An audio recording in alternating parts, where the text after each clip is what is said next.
শুরুতেই জানিয়ে দেব সংবাদ শিরোনাম, এরপর জানিয়ে দেব বিস্তারিত। প্রথমে জানিয়ে দেব জুলাই সনদের খসড়া নিয়ে আপত্তি এনসিপি জামায়াত ইসলামের। গ্রুপ কলে শেখ হাসিনার সঙ্গে কথা বলা নিয়ে চাঁদাবাজি।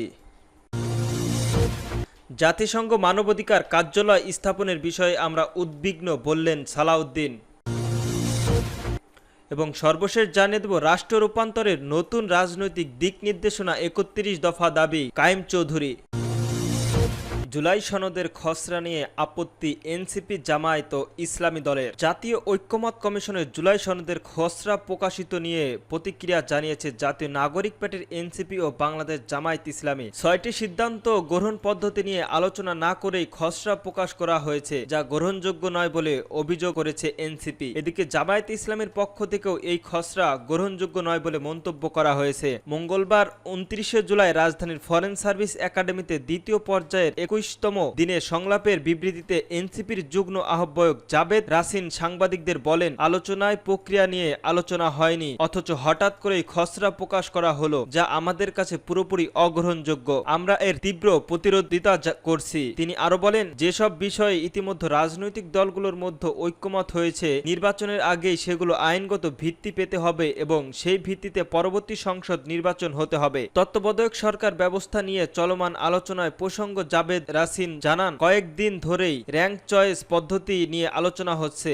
নতুন প্রস্তাব অনুযায়ী বিচার বিভাগ থেকে ২ জন সদস্য যুক্ত করে মোট ৭ সদস্যের একটি কমিটি গঠন করার কথা বলা হয়েছে। তিনি দাবি করেন, এই প্রস্তাবে এনসিপি সহ অধিকাংশ দল একমত হলেও বিএনপির কিছু মিত্র দল আপত্তি জানিয়েছে। এনসিপির নেতারা আরো জানান, আমরা বলেছি যেসব মৌলিক কাঠামোগত সংস্কার ছাড়া ফ্যাসিবাদীর প্রবণতা দূর করা যাবে না, সেগুলো বাস্তবায়ন না হলে আমরা জুলাই সনদের সই করব কিনা তা আমাদের ফোরামের আলোচনার করে সিদ্ধান্ত নেব। এইদিকে মঙ্গলবার জামায়াতের নায়েবের আমির ডক্টর সৈয়দ আব্দুল্লাহ মোহাম্মদ তাহেরি সাংবাদিকদেরকে জানান, তার দল আগামী জাতীয় নির্বাচনে কেয়ারটেকার সরকারের অধীনে দেখতে চায় এবং এই বিষয়ে প্রায় সব দলই একমত। তিনি বলেন, ৭ সদস্যের প্রস্তাবিত বাছাই কমিটির প্রধানমন্ত্রীর পাশাপাশি বিরোধিতা নেতা ও বিচারপতিরা থাকবেন। একমত না হলে র্যাঙ্ক চয়েস ভোটিং হবে, এতে ঝুঁকি কমে যাবে। তাহের বলেন, বিএনপির প্রস্তাব করেছে বিষয়টি সংসদে পাঠাবে, তবে জামায়াত মনে করে সেখানে গেলে সিদ্ধান্ত নাও হতে পারে। তিনি বলেন, এই প্ল্যাটফর্মে ৩০টিরও বেশি দলের প্রতিনিধিত্ব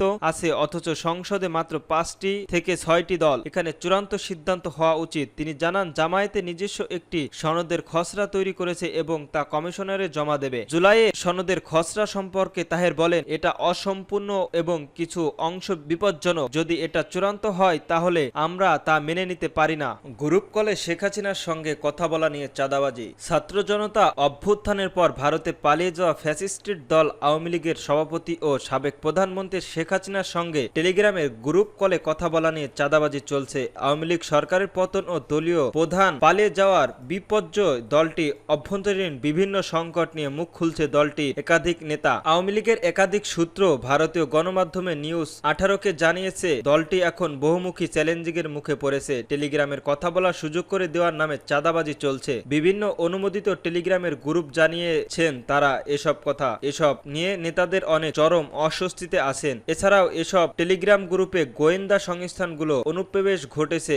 এসব গ্রুপের মাধ্যমে দলীয় কর্মীদের নিশ্চিত করে গ্রেপ্তার করা ও রাজনৈতিক নির্যাতন চালানোর অভিযোগ করেন তারা। পতিত আওয়ামী লীগের অভ্যন্তরীণ সংকট নিয়ে ভারতীয় গণমাধ্যমে নিউজ 18 এই অনিন্দিত বাণিজ্যকর প্রতিবেদন করা হয়। গত 1 বছরে শেখ হাসিনার দলটি আওয়ামী লীগ নেতাদের কর্মীদের সংগঠন করা প্রধান প্ল্যাটফর্ম হয়ে উঠেছিল টেলিগ্রাম। এইসব গ্রুপে 20,000 থেকে 30,000 পর্যন্ত সদস্য আছে। প্রতিদিন রাত 9টার পর থেকে গভীর রাত পর্যন্ত দীর্ঘ আলোচনা চলে এসব গ্রুপে। এতে অংশ নেন কেন্দ্রীয় নেতা, সংসদ সদস্য, বর্তমান, সাবেক এবং জেলা উপজেলা পর্যায়ের নেতারা। আওয়ামী লীগের নির্ভরযোগ্য সূত্র নিউজ 18 জানিয়েছেন, শেখ হাসিনা যখন নিজে এসব সভায় যুক্ত হন তখন তারা কে কথা বলবেন তা নির্ধারণে টাকা লেনদেন হয়। আওয়ামী লীগের একজন জ্যেষ্ঠ নেতা নাম প্রকাশ না করায় সত্ত্বে নিউজ 18কে বলেন, ওবায়দুল কাদেরের তৃণমূল নেতাকর্মীর প্রত্যাখ্যান করেছে। তিনি একাধিক টেলিগ্রামের গ্রুপ খুলে নিজেকে জোর করে প্রসঙ্গিত রাখছেন। এসব গ্রুপ আসলে দলীয় কল্যাণের নয়, বরং অর্থনৈতিক কেলেঙ্কারির জন্য। ওবায়দুল কাদেরের আওয়ামী লীগের সিনিয়র নেতা, সংসদ সদস্য,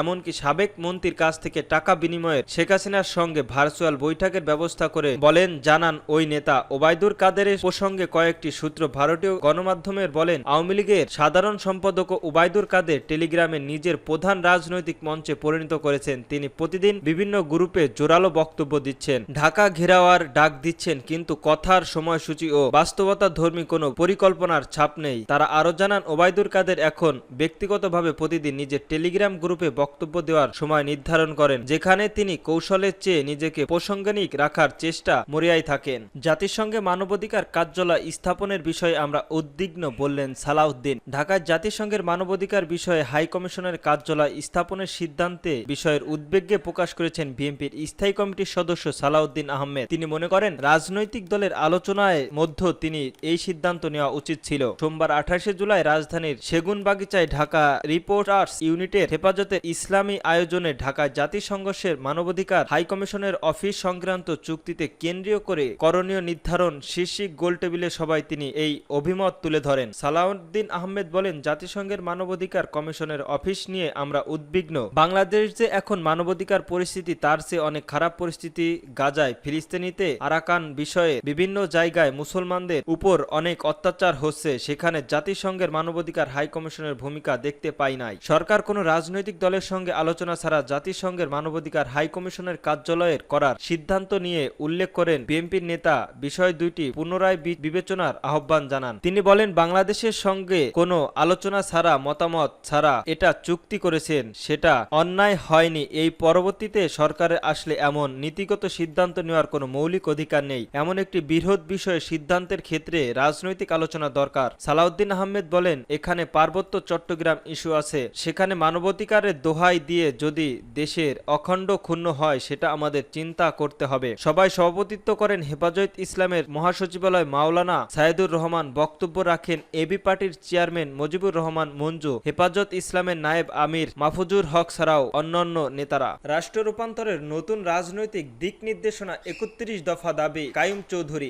সিলেটের জেলা বিএনপির সভাপতি আব্দুল কাইয়ুম চৌধুরী বলেছেন, রাষ্ট্র রূপান্তরের নতুন রাজনৈতিক দিক নির্দেশনা হচ্ছে 31 দফা। এটি কেবল একটি রাজনৈতিক সংস্কারের রূপরেখা নয়, বরং একটি নতুন গণতান্ত্রিক বাংলাদেশ গঠনের অঙ্গীকার। মঙ্গলবার 29 জুলাই বিকাল 4টায় বালাগঞ্জ উপজেলা সদর আয়োজিত এক গণসংযোগ সমাবেশে প্রধান অতিথির বক্তব্যে তিনি এসব কথা বলেন। তিনি বলেন, 31 দফা দাবিতে আলোকে নিরপেক্ষ নির্বাচনকালী সরকার গঠন, বিচার বিভাগের স্বাধীনতা, মানবাধিকার ও বাক স্বাধীনতা নিশ্চিতকরণ, দুর্নীতিমুক্ত রাষ্ট্র ব্যবস্থা ও সংবিধান ও রাষ্ট্রীয় প্রতিষ্ঠানের পুনর্গঠনই বিএনপির রূপরেখার মূল ভিত্তি। বর্তমানে অনিবার্জিত সরকারের ব্যর্থতার চিত্র তুলে ধরে কাইয়ুম চৌধুরী বলেন, সরকারি প্রতিষ্ঠানগুলো আজ অকার্যকর, পুলিশ প্রশাসন পক্ষপাতদুষ্ট, বিনিয়োগ স্থবির হয়ে পড়েছে। সবই এক নির্বাচিত সরকারের অভাবে। জনগণ দীর্ঘদিন ধরে একটি অবাধ নিরপেক্ষ নির্বাচনের জন্য অপেক্ষা করছে, অথচ একটি মহল নির্বাচনের আয়োজনের পথকে সুকৌশল রুদ্ধ করে রেখেছে। একটি দায়িত্বশীল ও জবাবদিহিতামূলক প্রশাসনের জন্য